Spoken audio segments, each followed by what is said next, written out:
Hey, I'm photographer David Bergman, and this is 2-Minute Tips for Adorama TV.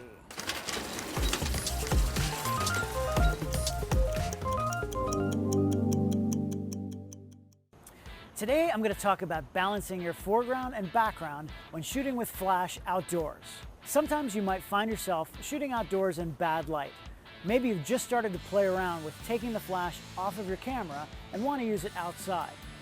But how do you add in the flash while still making a natural looking image? Here's the trick. You want to balance the foreground and the background so the exposures are relatively close to each other.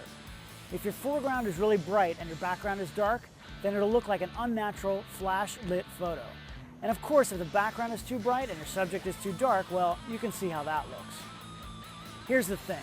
When you're shooting and you have a background that's far away, like a skyline, you can't change the light on it. I don't care how many speedlights you have, you won't have enough to light up the Manhattan skyline.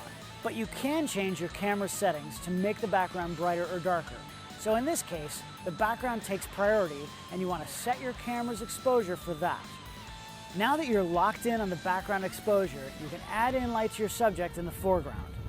You have total control over that light because you can change the output on the flash.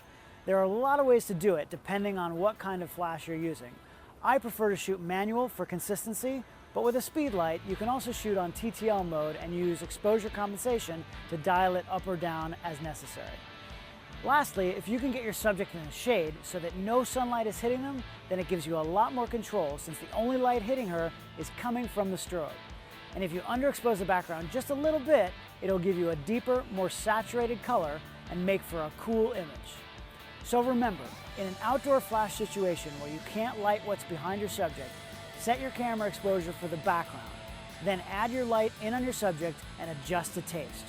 Balance your foreground and background and you'll make beautiful, natural looking images every single time. Thanks for joining me today on Adorama TV. Don't forget to subscribe for more amazing videos, follow me on social media @David Bergman, and go to the Adorama Learning Center for lots of other great tips and tricks.